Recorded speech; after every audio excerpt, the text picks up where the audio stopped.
નમસ્કાર, હું તો બોલીશમાં હું રોનક પટેલ આપનું સ્વાગત કરું છું. હું તો બોલું આજે સતત 1620મો એપિસોડ અને 1620મા એપિસોડના 3 મુદ્દા છે.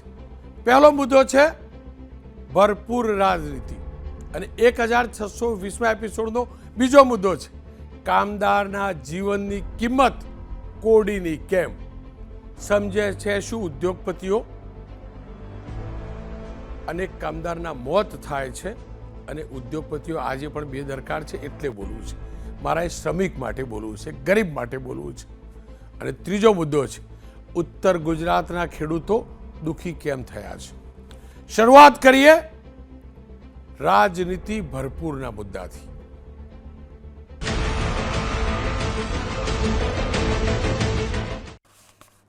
ચાર દિવસ અગાઉ ઉત્તર ગુજરાતના જિલ્લાઓમાં જે વરસાદ પડ્યો તેના કારણે ઉત્તર ગુજરાતના 3 જિલ્લાઓમાં ભારે તારાજગી જોવા મળી. 8, 9, 10, 11 સપ્ટેમ્બરના એ દિવસો હતા જ્યારે જબરજસ્ત સ્થિતિ ખરાબ હતી. અને ગ્રાફિક સાથે તમે જોજો, ઉત્તર ગુજરાત અને રાજસ્થાનની સરહદ પર જે ડીપ ડિપ્રેશન સર્જાયું તેના કારણે ઉત્તર ગુજરાતના બનાસકાંઠા અને પાટણ આ 2 જિલ્લા સવિશેષ પ્રભાવિત થયા. બનાસકાંઠાની અંદર તાલુકાની વાત કરી લઈએ તો બનાસકાંઠાના મુખ્યત્વે 3 તાલુકા છે જે સૌથી વધુ પ્રભાવિત થયા પૂરના કારણે, અને એ તાલુકો છે વાવ, થરાદ અને સુઈગામ.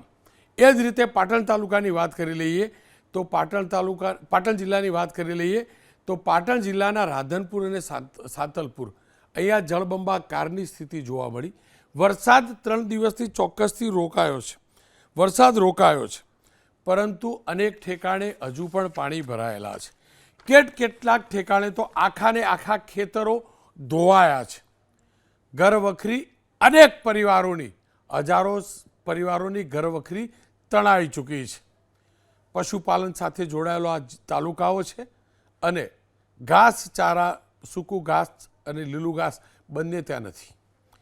પોતાના પશુધનને બચાવવું કેવી રીતે એ ચિંતા પૂરના દિવસોમાં પણ હતી અને આજે પણ છે. પાણી ધીમે ધીમે ઓસરી રહ્યા છે પણ હજી પાણી ઓસરી ચૂક્યા નથી. અનેક કાચા મકાનો તૂટી ચૂક્યા છે. અનેક જગ્યાએ વીજ પુરવઠો ખોરવાયેલો છે. વીજ પુરવઠો પ્રસ્થાપિત કરવો, પુનઃસ્થાપિત કરવો એક મોટો પડકાર પણ છે. વીજળી બોર્ડ પ્રયાસ ચોક્કસથી કરે છે. લોકો હેરાન છે, ભૂખ્યા તરસ્યા રહ્યા છે 3-4 દિવસ. આ તમામની વચ્ચે રાજકીય વિવાદ થયો છે જબરજસ્ત. રાજનીતિ જબરજસ્ત થઈ છે, પણ રાજનીતિની વાત કરવી એ પહેલાં જે હાલ થઈ રહ્યું છે એની વાત કરું તો આજે મુખ્યમંત્રી પહોંચ્યા છે બનાસકાંઠાની મુલાકાતે. બનાસકાંઠાના પૂર પ્રભાવિત વિસ્તારોમાં મુખ્યમંત્રી આજે પહોંચ્યા છે. સુઈગામ, વાવ અને થરાદ તાલુકાના અસરગ્રસ્ત લોકોની એમને મુલાકાત લીધી છે. જ્યાં સ્થળાંતર કરીને અસરગ્રસ્ત લોકોને રખાય છે ત્યાં પણ પહોંચ્યા છે. મુખ્યમંત્રીની સાથે વિધાનસભાના અધ્યક્ષ અને એ જ વિસ્તારના નેતા બનાસના ચેરમેન શંકરભાઈ ચૌધરી, તમામ પ્રવીણભાઈ માળી સહિતના તમામ ધારાસભ્યો ત્યાં પહોંચ્યા છે. ઉદ્યોગ મંત્રી બળવંતસિંહ રાજપૂત પણ ત્યાં હતા, પ્રભારી મંત્રી છે. જિલ્લાના પદાધિકારીઓ પહોંચ્યા છે. રાજ્યના મુખ્ય સચિવ પણ પહોંચ્યા છે. આપ દ્રશ્યો જોઈ શકો છો. મુખ્યમંત્રી આજે બેઠક યોજી અસરગ્રસ્ત વિસ્તારોને કેશડોલ અને ઘરવખરી 2 દિવસમાં આપવાની સૂચના પણ અપાઈ છે. પશુઓ માટે તાત્કાલિક સૂકું ઘાસ પહોંચાડવાની, ખેતી પાકને નુકસાનનો તાત્કાલિક સર્વે કરવાની સૂચના આપી. હું ફરીથી કહું છું, મુખ્યમંત્રી સાહેબ, સર્વેની કોઈ જરૂર નથી, બધું ડૂબી ગયું. આપવું હોય ને દિલ ખોલીને આપી દો, દિલ ખોલીને આપી દો. બાકી અધિકારી કર્મચારીઓ કેવા સર્વે કરે છે ને સાહેબ, આપ પણ જાણો છો અને હું પણ જાણું છું. ખેર, એમણે સૂચના ચોક્કસથી આપી છે. રિપોર્ટ બને, સરકારી કામકાજ છે, કોઈ પેઢી નથી. સર્વે પણ હોય બરાબર છે, પણ દિલ ખુલ્લું રાખીને સર્વે કરવો જોઈએ. માત્ર ઓફિસમાં બેઠા બેઠા કોઈ પાછળથી કરશે ને તો તમને ઘાસ પણ જોવા નહીં મળે અને પાણી પણ ઉતરી ગયેલા હશે. આ જ પ્રકારની સ્થિતિ પાટણ જિલ્લાની. સાંતલપુરના પૂરગ્રસ્ત ગામોની મુલાકાત વિધાનસભાના અધ્યક્ષ શંકરભાઈ ચૌધરીએ ચોક્કસથી લીધી છે. પાક નુકસાની, પશુઓ, મકાન, ઘરવખરી સહિત જે નુકસાન થયું છે એને સહાય આપવાની, તેમને અપાવવાની સરકારમાંથી ખાતરી પણ આપી છે. પાટણની મુલાકાત લઈ શંકરભાઈ બનાસકાંઠા પણ પહોંચ્યા. 3 દિવસ પહેલાં શંકરભાઈ ચૌધરીએ આ વિસ્તારની અને આ વિસ્તારના લોકોની મુલાકાત પણ લીધી હતી. હવે રાહત સામગ્રીની વાત કરી લઉં તો રાજ્ય સરકાર તરફથી જગદીશભાઈ વિશ્વકર્માએ પાલનપુર કલેક્ટર કચેરીએથી પૂરગ્રસ્ત લોકો માટે 18,000 કીટ સુઈગામ, બાબર, વાવ, થરાદ મોકલી છે. 15 કિલો રાશનની કીટમાં 5 કિલો ઘઉં, 3 કિલો બાજરી, 2 કિલો ચોખા, 1 કિલો ખાંડ, 1 કિલો તુવેર દાળ, 1 કિલો ચણા, 1 કિલો મીઠું, 1 કિલો તેલનો સમાવેશ થાય છે. અને આજે રાહતની સામગ્રી ગઈ ત્યારે ખુદ ગાંધીનગરથી જ્યારે રવાના કરવામાં આવી ત્યારે ખુદ મુખ્યમંત્રી પણ ઉપસ્થિત રહ્યા હતા. અને આપ બનાસકાંઠાના દ્રશ્યો જુઓ છો, આ દ્રશ્યો જુઓ છો ગાંધીનગરથી જે રાહત સામગ્રીની ટ્રકો રવાના થઈ એ પણ આપ જોઈ શકો છો. અને બીજેપી કાર્યાલયથી થઈ છે, બીજેપીએ કરી છે. અને પેલી બનાસકાંઠાની રાહત સામગ્રી સરકાર તરફથી કરાઈ છે, એ પાલનપુરથી થઈ છે. આ તમામની વચ્ચે આજે પંજાબમાં પણ આપણા ગુજરાતે રાહત મોકલી છે. પંજાબમાં આવેલા પૂરના કારણે ગુજરાત સરકારે પંજાબના પૂરગ્રસ્ત લોકોની જીવન જરૂરિયાતની વસ્તુની સહાય મોકલી છે. મુખ્યમંત્રી ભૂપેન્દ્રભાઈ પટેલે ગાંધીનગર રેલવે સ્ટેશનથી 700 ટનથી વધુ રાહત સામગ્રી ભરેલી એક ખાસ ટ્રેનને પંજાબ જવા માટે લીલી ઝંડી આપી હતી. સાથે જ 5 કરોડ રૂપિયાનો પૂર રાહતનો ચેક પંજાબ સરકારને મોકલાવ્યો છે. જે રાહત સામગ્રી પંજાબમાં મોકલાઈ છે તેમાં 70 ટન ઘઉંનો લોટ, 35 ટન ડુંગળી, 35 ટન બટાટા, 60 ટન ચોખા, 10,000 લીટર સિંગતેલ, 60 ટન તુવેર દાળ, 90 ટન ખાંડ, 20,000 પેકેટ દૂધ પાવડર, 10,000 નંગ તાડપત્રી, 10,000 નંગ મચ્છરદાની, 10,000 નંગ સલવાર કમીઝ, 10,000 નંગ બેડશીટ, 70 ટન દવા મોકલાઈ છે. તો છત્તીસગઢમાં પણ આ પ્રકારની રાહત સામગ્રી આપણી ગુજરાત સરકાર તરફથી મોકલાઈ છે પંજાબ અને છત્તીસગઢની. પણ મારે તો વાત કરવી છે મારા ગુજરાતની. મને કોઈ લેવા દેવા નથી બીજા પ્રદેશ સાથે, હોય દેશનો પ્રદેશ છે, પણ મારા ગુજરાતના આ 6 તાલુકા 5 તાલુકા સવિશેષ હેરાન પરેશાન છે. ત્યારે ત્યાં રાહતનું શું થઈ રહ્યું છે એની ચર્ચા પણ જરૂરી છે. મુખ્યમંત્રી આજે ચોક્કસથી રોકાયા છે, પણ સવાલ એ છે રાજનીતિ ભરપૂર થઈ રહી છે. નાગરિકો પરેશાન છે, હજુ પણ પરેશાન છે. હું ફરીથી કહું છું, સરકારને ગમે કે ના ગમે, શરૂઆતના 2 દિવસ કોઈ નક્કર પ્રયાસ થયા નથી. સુઈગામ તાલુકાના અનેક સરપંચોએ ફોન કર્યા છે, મીડિયા કર્મીઓને, અમને પણ આ હકીકત છે. એ કોંગ્રેસ હોય કે ભાજપ, શરૂઆતના 2 દિવસ કોઈ દેખાયું નહોતું. અને તમામ પાસે એક જ બહાનું હતું કે એક્સેસ તો હોવો જોઈએ ને અઘરું હતું. પણ સાહેબ, અંબાલાલ કાકાની આગાહી હતી. ચલો, અંબાલાલ કાકા તો અનધિકૃત છે, માહિતીની આગાહી હતી. ટીમો પહેલેથી મોકલી શકતા હતા, સ્થળાંતર પહેલેથી થઈ શકતું હતું. જે થયું એ ભૂતકાળની વાગળવો નથી. પણ જ્યારે રાજનીતિ આ મુદ્દે થાય છે ત્યારે ચર્ચા કરવી જરૂરી છે. જગદીશભાઈ વિશ્વકર્માએ જ્ઞાનીબેન ઠાકોર કે જે પોતાની બનાસની દીકરી કહે છે તેમના ઉપર જબરજસ્ત પ્રહાર કર્યા છે. અને એમ કહ્યું છે કે બનાસકાંઠાના આ જિલ્લાઓ, આ તાલુકાઓ ડૂબતા હતા ત્યારે જ્ઞાનીબેન પક્ષના કાર્યક્રમોમાં વ્યસ્ત હતા. રાજનીતિની જબરજસ્ત શરૂઆત થઈ છે, પ્રચંડ શરૂઆત થઈ છે. પૂર આવી રહ્યું છે, રાજનીતિનું હજુ આવવાનું છે. સાંભળી લઈએ જગદીશભાઈ વિશ્વકર્મા, રાજ્ય સરકારના મંત્રી, તેમને શું કહ્યું છે. બનાસકાંઠા જિલ્લાના જે સાંસદ છે, જ્યારે બનાસકાંઠા પૂરગ્રસ્ત પરિસ્થિતિમાં ડૂબ્યું છે, એની જનતાઓ ડૂબી છે. ભારતીય જનતા પાર્ટીના તમામ કાર્યકર્તા, ધારાસભ્યો, પૂર્વ ધારાસભ્યો, બનાસ ડેરી પોતે, અધ્યક્ષીઓ, માન્ય મુખ્યમંત્રીશ્રી પોતે અહીંયા આવી રહ્યા છે. ત્યારે બનાસકાંઠાના સાંસદ જ્ઞાનીબેન ઠાકોરને અહીંયા ગુજરાતની પ્રજાને જોવા માટે ચિંતા નથી અને કોંગ્રેસના અધિવેશનમાં જવાનો સમય છે. આ ખૂબ જ દુઃખદ ઘટના છે. બનાસની જનતા આ ઘટનાને ક્યારેય નહીં ભૂલે કે જે જ્ઞાનીબેનને ઓટોથી જીતાડ્યા છે એ કોંગ્રેસના અધિવેશનમાં સોમનાથની અંદર એ અધિવેશન કરી રહી છે. કાર્યકર્તાને ભણાવી શું પાઠ ભણાવવાના છે? જ્યાં પ્રજા દુઃખી છે, પ્રજાને ખાવા નથી મળતું, પ્રજા જ્યાં ડૂબી રહી છે પાણીની અંદર, જ્યાં સરકાર પોતે તાત્કાલિક આ બધી રાહત સામગ્રી કામગીરી કરી રહી છે, ત્યારે જ્ઞાનીબેનને કોંગ્રેસના અધિવેશનમાં ભાષણ કરવાની પડી છે. આ જ મુદ્દે ચર્ચા કરવા મારી સાથે પ્રવીણભાઈ માળી જોડાયા છે. ડીસાના ધારાસભ્ય છે, એ વિસ્તારના ખૂણે ખૂણાને જાણે છે. જ્ઞાનીબેન સાંસદ છે બનાસકાંઠાના, મેં એમનું રેકોર્ડિંગ કર્યું છે, બપોરે એમની સાથે વાત કરી હતી. જ્ઞાનીબેનને સાંભળી પહેલાં એકવાર પ્રવીણભાઈ પાસે જઈએ. પ્રવીણભાઈ, દુઃખ અનેક છે, દર્દ જબરજસ્ત છે, કુદરતે આપેલું દર્દ છે, કારણ કે આબ ફાટ્યો તો હકીકત છે. પણ આ રાજનીતિનો સમય થોડો છે કે બેન હાજર હતા કે નહીં, ભાઈએ કામ કર્યું કે ના કર્યું, આ બધો સમય થોડો છે સાહેબ. જગદીશભાઈ આવું નિવેદન આપવાની જરૂર શું પડી કહો?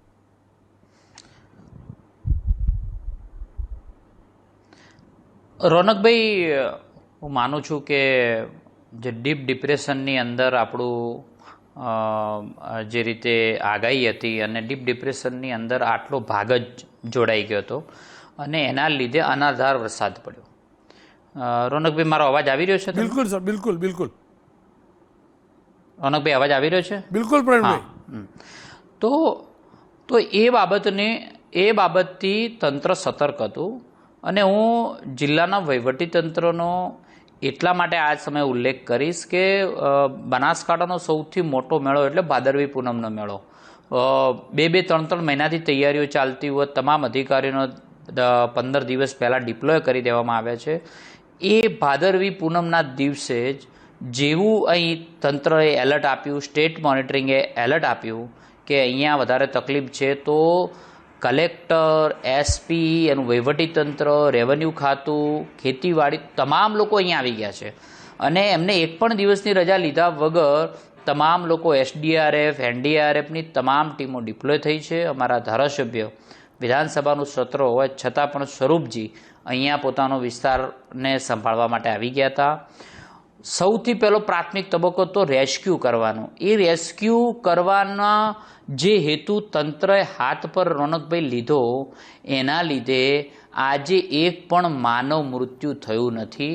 એ આપણે જગતજનનીનો આભાર માનીએ કે સ્વયંભૂ લોકો જાગૃત થયા, તંત્રએ એલર્ટ આપ્યું, એટલા માટે માનવ મૃત્યુ નથી થયા. હા, ચોક્કસ પશુઓના મૃત્યુ થયા છે, દુઃખદ બાબત છે. લોકોનો પાક નિષ્ફળ ગયો, એ દુઃખદ બાબત છે.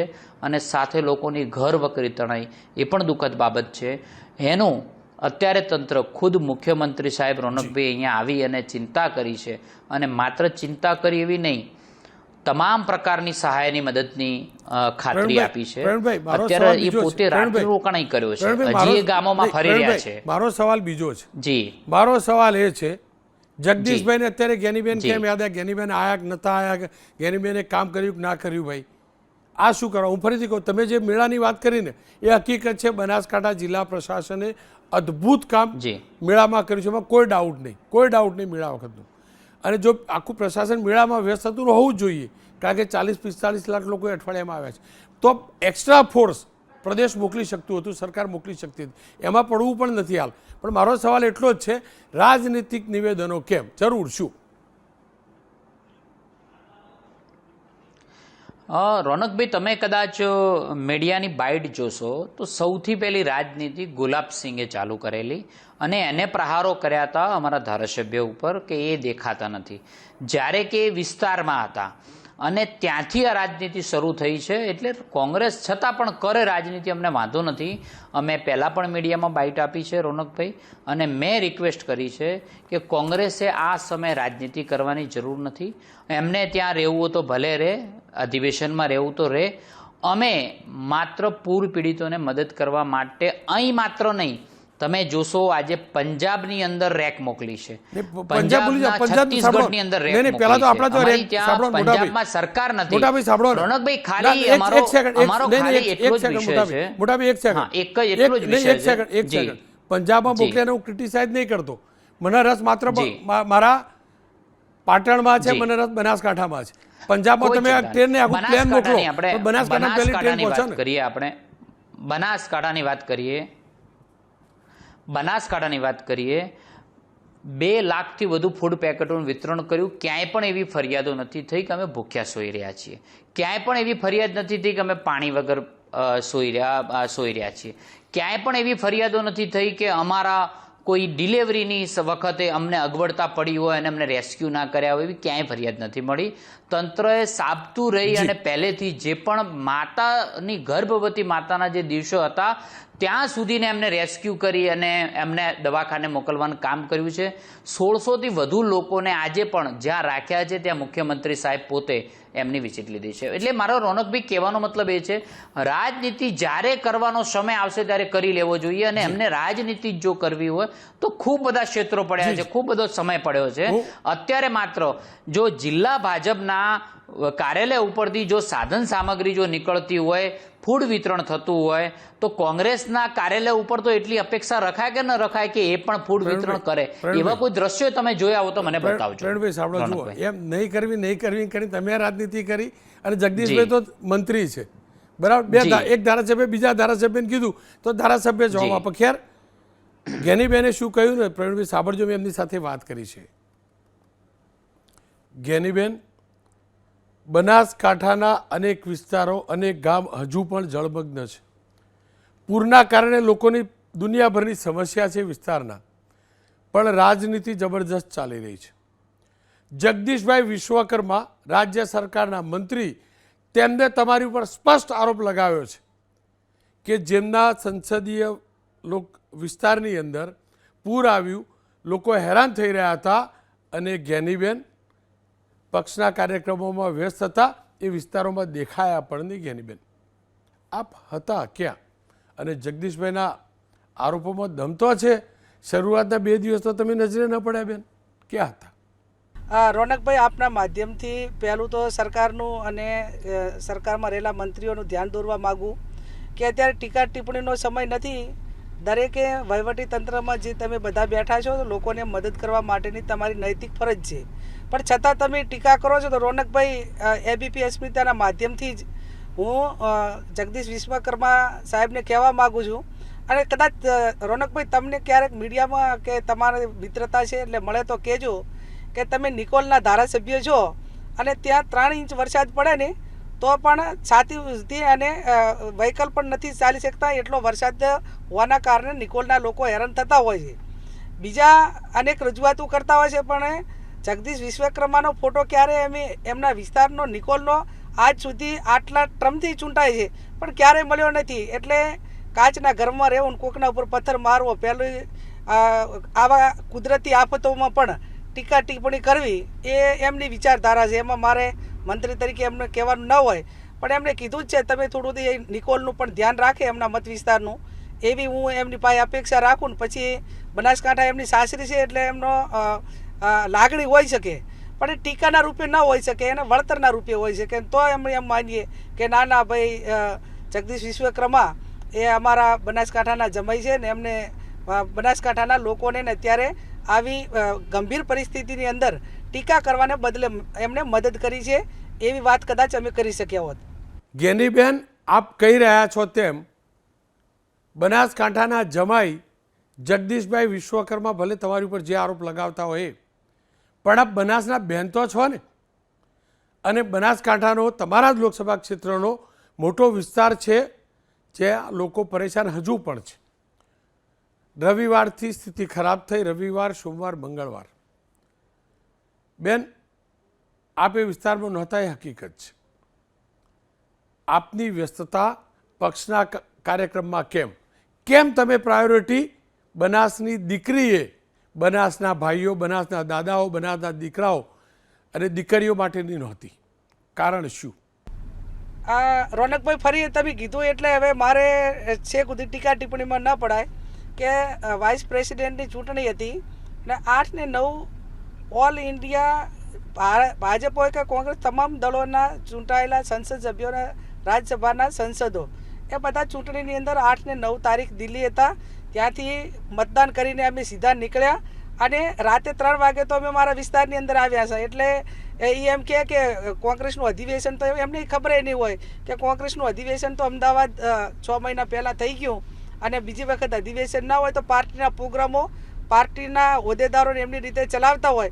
અમે અમારા વિસ્તારમાં જ્યાં સુધી અમે આજે ગામડાની મુલાકાત લીધી ત્યાં સુધી સરકારના વહીવટી તંત્રમાંથી હજી તલાટી કમ મંત્રી જેવા પણ કોઈ લોકો ત્યાં ગામોમાં ગયા નથી. સીએમ આવે છે એટલે તમામ વિભાગના અધિકારીઓ અને વહીવટી તંત્ર ને એ બધું હવે આમ એકદમ દેખાવમાં આવી ગયું છે, કેમ કે એમણે તો ખૂબ બધી મદદ કરી હોય અને આ સોયગામ કે આ બાજુના લોકોને કોઈ પણ તકલીફ ન પડી હોય એવા માત્ર હાલ દેખાવો થઈ રહ્યા છે. એટલે એમનો વિષય દેખાવો કરવાનો છે, એમની સરકારનો અને એમના વહીવટી તંત્રનો, અને અમારાથી વિરોધ પક્ષમાં હોવા છતાં યથાશક્તિ મદદ કરવાની વિચારધારા અમારી છે. 2 દિવસથી ગુલાબભાઈ ટ્રેક્ટર લઈને ફરે છે, 30 જેટલી બાજરીની બોરી દળાવીને લોકોને જે આટાની જરૂર પડી ત્યાં આટો આપ્યો. પીવાના પાણી બિલકુલ, કેમ કે આખું નેટવર્ક તૂટી ગયું છે, વીજ પોલ પડી જવાને કારણે આખો જે વીજ પુરવઠો ખોરંભાઈ ગયો છે ને એના કારણે જે વીજ પુરવઠાથી ચાલતા તમામ જે સંસાધનો છે એ બંધ છે.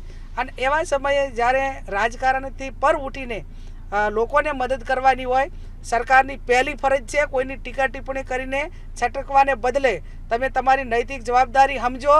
2017માં આ વિસ્તારમાં ફ્લડ આવ્યું હતું તો એ ટાઈમે તમારે 17ની ચૂંટણી હતી તો આખી સરકાર બનાસકાંઠામાં લઈને આવ્યા હતા અને એક એવો દેખાવ કરતા હતા એમ કે આ તો આખી સરકાર અમે અહીં બનાસકાંઠામાં લાવ્યા. પણ હજી આજ ચોથો કે પાંચમો દિન છે પણ વહીવટી તંત્ર હજી ક્યાંય ફરક્યું નથી. એટલે પહેલાં તો સરકારના મંત્રીઓ અને એનું વહીવટી તંત્ર લોકો વચ્ચે જઈને લોકોને મદદ કરે. કેશ ડોલ હોય, જમીન ધોવાણ હોય, મોટા પ્રમાણમાં પશુઓ મરી ગયા છે. આજે પણ હજી લોકોને જ્યાં જમવા માટેની જે વ્યવસ્થાઓ કરવાની હોય એ નથી થઈ. ક્યાંક સરકારી જે વસાહત છે ત્યાં કોઈ સરકારી દવાખાનું હોય કે સ્કૂલ હોય એની અંદર આશરો લઈને લોકો હજી બેઠા છે. આવનાર સમયની અંદર એનો જે સર્વે કરવાનું હોય એ સર્વે કરીને આ તમામ મકાન વિહોણા લોકો જે થઈ ગયા છે એમને મકાન બનાવી આપે. મેં વારંવાર કીધું હતું, ફરી રોનકભાઈ આપણા માધ્યમથી કહું છું કે સોયગામ તાલુકો એ આપણો ઇન્ટરનેશનલ તાલુકો, ઇન્ટરનેશનલ બોર્ડરનો તાલુકો છે. આખા જિલ્લાનું કે રાજસ્થાનનું પાણી અહીંથી જ પસાર થાય છે અને અહીં એક મોટું કોઈ જળાશય બને કેમ કે સરકારી જમીન પણ છે. એટલે એમને માત્ર બોરી બંધ અને એમના મળતિયાઓને ક્યાં પૈસા મળે એવી યોજનાઓ ચલાવવી અને જ્યારે પાણી પગ નીચે આવે ત્યારે અઠવાડિયું કે દેખાવો કરવા અને મીડિયામાં રહેવું. એના સિવાય આ 30 વર્ષમાં ક્યાંય ગુજરાતની અંદર મોટા જળાશય બનાવ્યા હોય તો મને એક એવો દાખલો આપો કે દાંતીવાડા ડેમ બન્યો હોય કે નર્મદા ડેમ કે કડાણા ડેમ કે અહીંયા ઉત્તર ગુજરાતના જેટલા ડેમો છે એ પૈકીનો એક ડેમ બનાવ્યો હોત ને અને પાણીનું સ્ટોરેજ કર્યું હોત અને આ પૂર અને આવી કુદરતી આફતોમાંથી બચાવવાનું લોકોને કામ કર્યું હોત ને તો અમે દાખલા તરીકે એમને અભિનંદન આપોત. વાત રહી મોહાળમાં મા પીરસનારી, અહીંયા વહીવટી તંત્ર ગુજરાતનું ના આવે, મંત્રીઓ ટીકા ટિપ્પણીમાં પડે અને જ્યારે ચૂંટણી હોય ત્યારે દેશના ટોચના નેતાઓ ગુજરાતના એમ કે હવે તો મોહાળમાં મા પીરસનાર છે. પંજાબમાં ટ્રેનો ભરીને એને સહાય થાય. હું એમ નથી કહેતી કે પંજાબને મદદ ન થવી જોઈએ, એ પણ આપણા ભારતનું રાજ્ય છે અને ત્યાં નુકસાન છે તો સરકારની જવાબદારી છે. પણ એની હાથે ઘરના છોકરા ઘંટી સાટે અને ઉપાધ્યાયને આટો. એટલે પહેલું તો આપણા માદરે વતન કે જેણે આટલા ઉધી કરીને મૂક્યા એમની જવાબદારી, એમને બચાવવાની કે મદદ કરવાની જવાબદારી કેન્દ્ર સરકારમાં ટોચ ઉપર બેઠેલા નેતાઓની છે અને ગુજરાત સરકારની છીએ. ક્યાંક મેં કીધું એમ કે એક વિશેષ પેકેજ આપીને બનાસકાંઠાને સોયગામ તાલુકાને મદદ કરે. પણ છેલ્લે એટલું જ કહું કે કુદરતી આફતોમાં તમે ટીકા ટિપ્પણી જ્યારે ચૂંટણી હોય ત્યારે તમે તમારા ચૂંટણી પ્રચારનો જે એજન્ડા હોય કહેજો, અમે અમારો હશે એ કહેશું. પણ આવો અત્યારે સૌ સાથે મળીને આ બનાસકાંઠા અને સોયગામ તાલુકાના આ વિસ્તારના લોકોને, ખેડૂતોને જે મદદની જે માગણી છે અને જે મદદ કરવાની જરૂર જણાય છે એમાં કોઈ ઉણા ન ઉતરીએ. પ્રવીણભાઈ જોડે. પ્રવીણભાઈ, આપે જ્ઞાનીબેનને સાંભળ્યા. જો એ મુદ્દે, રાજનીતિ મુદ્દે આપ કંઈ કહેવા માગતા હોય તો કહી દો. જો ન કહેવા માગતા હોય તો હું બીજો સવાલ પૂછું.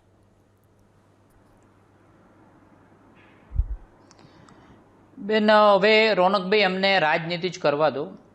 એમને અત્યાર સુધી અપેક્ષા મેં રાખી હતી કે કદાચ એમના વિસ્તારની અંદર દિવેલાનો પાક કેટલો બળી ગયો, મગ કેટલા બળી ગયા, ઘાસચારો કેટલો બળી ગયો, બાજરી કેટલી બળી ગઈ, આ કદાચ વાત કરી હોત તો મને વધુ ગમે અને કદાચ એનું રિપ્રેઝેન્ટેટિવ કરી શકે. એની જગ્યાએ માત્ર રાજનીતિ, ક્યાં ડેમ, ક્યાં તળાવો સુધી પહોંચી ગયા. ઠીક છે, હવે એમનો વિષય છે. અમે ત્યાં સુધી રોનકભાઈ તંત્રએ ડેટા લઈ રાખ્યો છે કે કેટલા વિસ્તારની અંદર કયો પાક બળ્યો છે, કેટલું પાણીમાં છે, એને અત્યારે રોડની કનેક્ટિવિટી કેટલી કરવાની. હું વિશેષ રૂપમાં યુજીવીસીએલની ટીમને અભિનંદન આપવા માગીશ કે એમને અત્યારે માત્ર 7 થી 8 ગામો જ બાકી રહ્યા છે લાઇટ આપવામાં, બાકી તમામ વસ્તુ રિવોક કરી નાખી છે.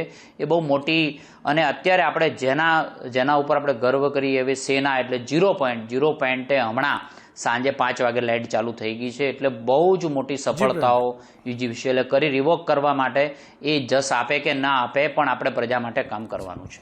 પ્રવીણભાઈ, હવે મારો મૂળ મુદ્દાનો સવાલ એકદમ રાજનીતિથી પર. જો મારો સ્પષ્ટ અનુભવ છે, જી, સર્વે થાય જી, અને પછી પેલી ચોપડી કાઢીને એસડીઆરએફને બધા જે નિયમ કાઢીએ કે ભાઈ 1 હેક્ટરે આટલું ને મહત્તમ આટલી હોય તો આટલું ને, જો આવું બધું કરશો ને ભાઈ તો ખરેખર આપણા ખેડૂતના ખિસ્સામાં કશું નહીં આવે. જે નુકસાન ગયું છે પ્રવીણભાઈ, તમે તો એ વિસ્તારના છો, જે નુકસાન ગયું એના 1% એ નહીં મળે. હું સાચે કહું છું અને દિલથી કહું છું, રડીને કહું છું, ગુજરાતના દીકરા તરીકે કહું. જો દાદાની સરકારમાં નાણામંત્રી ફૂટપટ્ટી લઈને બેઠા ને તો આ બનાસકાંઠાનો ખેડૂત રડતો જ રહેશે. લખી રાખજો તમે, હું ગેરંટી લઉં, રડતો રહેશે એની. સાચે કહું છું.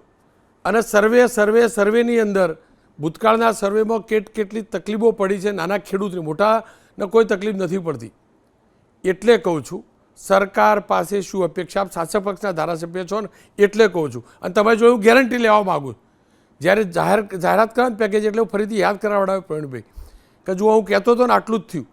અને ફરીથી કહું છું કૃષિ મંત્રાલયમાંથી ફાઇલ જેટલી જાય એટલું સેન્શન થાય નાણાં મંત્રાલયમાંથી એ જોવાની જવાબદારી તમારી, શંકરભાઈની પણ ખરી, ભલે વિધાનસભાના અધ્યક્ષો ધારાસભ્ય તો છે જ, જ્ઞાનીબેન ભૂલી જાઓ, નહીતર ખરેખર આપણો ખેડૂત રડશે, ઊભો જ નહીં થઈ શકે.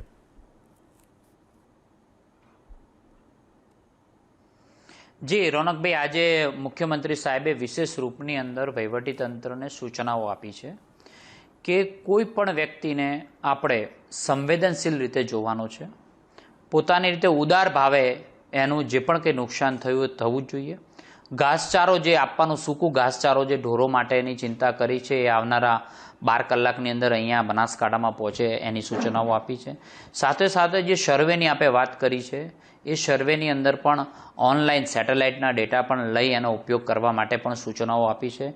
તો હું માનું ત્યાં સુધી ટેકનોલોજીનો ઉપયોગ કરીને ઓછામાં ઓછો લોકો હેરાન થાય. ખૂબ સીએમ સાહેબે ખુદ આ પ્રત્યે સંવેદના વ્યક્ત કરી છે કે કોઈ માણસ વારંવાર ધક્કા ના ખાય, ઓફિસોમાં ધક્કા ના ખાય, એની ખાસ તકેદારી રાખવા માટે કહ્યું છે. અને અમે સંપૂર્ણપણે જેટલું પણ બને એટલો પ્રયાસ લોકોને સાથે ઊભા છીએ. આજે ખુદ સીએમ સાહેબ આવી અને લોકોની વચ્ચે ઊભા રહીને વિશ્વાસ અપાવવા માટે આવ્યા છે. પણ પ્રવીણભાઈ જુઓ, લિમિટ આવી જાય કે મહત્તમ આટલી જમીન માટેનું વળતર. હવે કોઈ ખેડૂતનો એ વાગતો નથી ને કે એની જોડે નિયત માત્રા કરતાં વધુ જમીન હોય, વધુ ખેતી કરતો હોય. સરકાર તો એટલું જ કહે છે મહત્તમ આટલા હેક્ટરે જ અપાય, બાકીનો બિચારો ક્યાંથી લાવશે મને કહો. એક સંયુક્ત પરિવાર હોય અને દાદાના નામે જ બધી જમીન હોય, એ જ ખાતેદાર હોય અને એટલા 2 હેક્ટર કે 4 હેક્ટરની મર્યાદા આવશે તો ખેડૂતને મળશે શું? હું આ ફરીથી કહું, હું આ બધું જાણું છું ને એટલે કહું. મેં છેલ્લા 8 વર્ષથી આ જ રિપોર્ટિંગ કર્યું છે. જેટલી આફતો આવી ને એટલે પેલી લિમિટ આવી જશે, ખેડૂતનું થશે શું મને કહો?